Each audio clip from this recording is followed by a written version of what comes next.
Hi, this is Steph and welcome to my channel. In this channel, we talked about personal finance, productivity, and adulting in general. If you're interested in these topics, please subscribe to this channel, hit the notification bell, like this video, and share this to your friends. I also have other social media platforms. I have a Facebook account and a TikTok account. I'll just put the accounts here. So in this video, guys, I would like to talk about CIMB's newest product. So it is called MAXSAVE. So if you're familiar with CIMB, meron silang mga savings account like we have the Gsave and Upsave. So Gsave has, I think, 2.6% interest per annum, and the Upsave account has 2.5% per annum. But now, meron silang ni-release na newest product which is called MAXSAVE. So this is a time deposit in which you can earn up to 7.5% interest per annum. And there are flexible terms. So let's discuss this one. So what is this MAXSAVE time deposit account? So since this is a time deposit, nakalakin yung savings mo or deposit mo they have 3 terms. So they have 6 months, 12 months, and then 2 years or the 24 months. But we also have the eligibility requirements. So you must be an existing deposit customer of CIMB Bank PH, and you must be a fully verified customer, and you must have access to CIMB mobile app. So make sure that your account is verified. For example, meron kang Gsave and Upsave. Check sa CIMB app if you are already a verified user. What are the key features of the MAXSAVE deposit account? So we have number 1, the terms are flexible. So as what I've said, we have 3 terms. So you have 6 months, 12 months, and then the 24 months. So you can choose whatever term you may want. However, if you have already chosen a specific term, you can no longer change it until the maturity of your time deposit.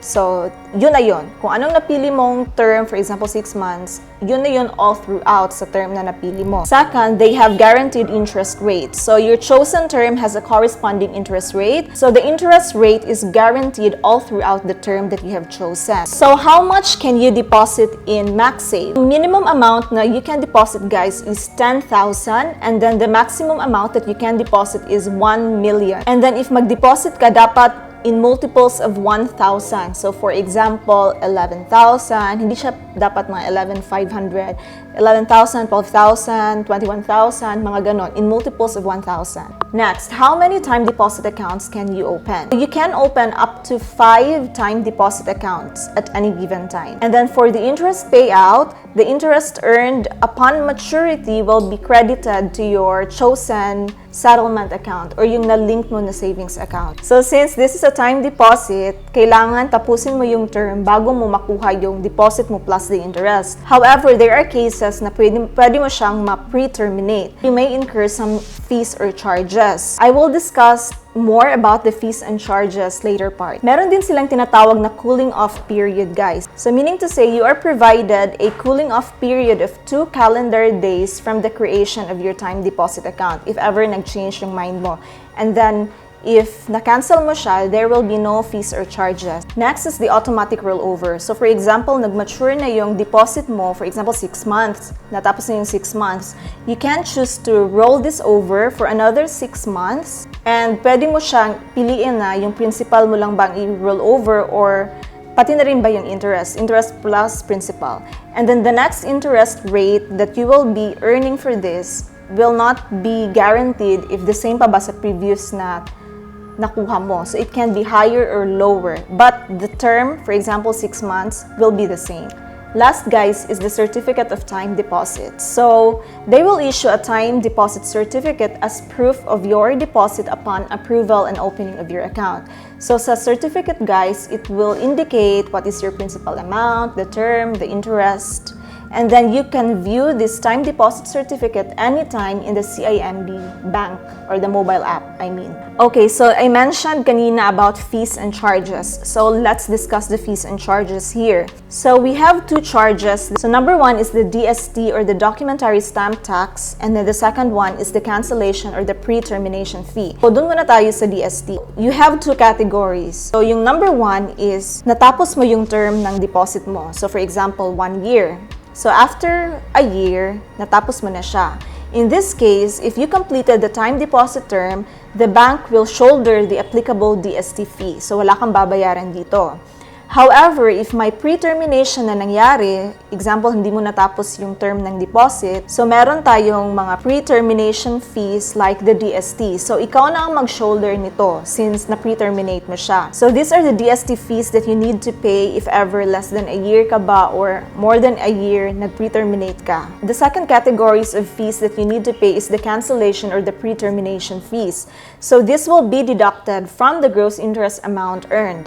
So, number one, if it is canceled during the first half of the term, 50% of your gross interest earned will be deducted. And then, second one, if it is canceled during the second half of the term, 25% of the gross interest amount earned. So, all fees and charges are subject to change. So, you need to check the CIMB app or the website for you to be reminded or updated of some changes and amendments. I also have here, guys, the information for the contacts if ever meron kayong complaints or problems in relation to the application or in relation to your CIMB account. How do you register for this MaxSave account or MaxSave time deposit?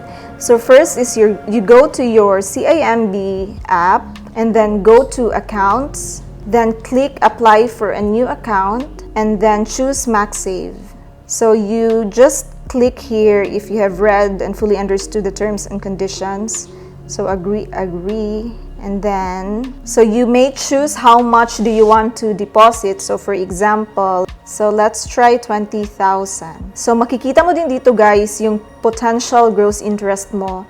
For example, kung anong chosen term mo. So dito, if pipiliin mo is 6 months, you can earn 6.5% interest. If pipiliin mo is 12 months, it's 7% interest. And if you choose 24 months, it can go as high as 7.5 interest. So, I wanted to try siguro 7% interest. I think that's fine, diba?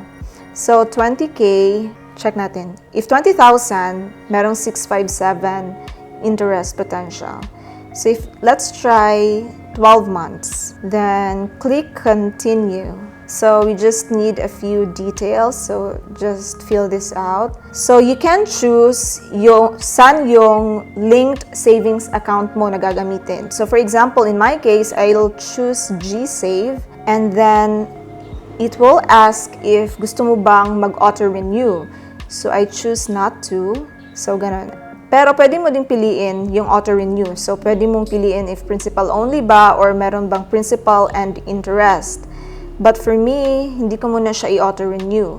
So, continue. So, ito na yung details ng time deposit. So, continue. And guys, merong note dito.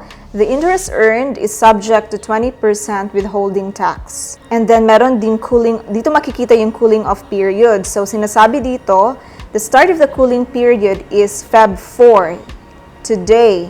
And then, di ba sabi ko, after 2 days, pwede pang mag-change yung mind mo. So, Feb 6 is the end of the cooling period. Then, take note, if nag-earn na to ng interest, the interest will be deducted. There will be a deduction of 20% withholding tax sa interest. And then, click continue. And then, just put in your PIN. Ayun. So, you will receive that message. Congratulations, you have successfully opened your time deposit. So, ito na. As simple as that. I'd like to screenshot this one. Ta-da! Okay, then go to the dashboard.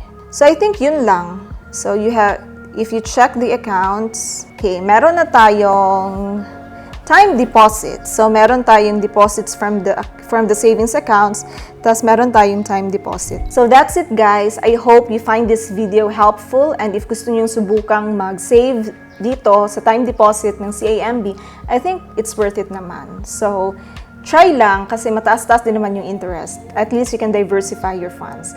So if you have any questions, please feel free to comment down below. I would like to read those and try to respond if kaya ko. And see you again in my next videos. Do not forget to like, comment, and subscribe. See you. Bye.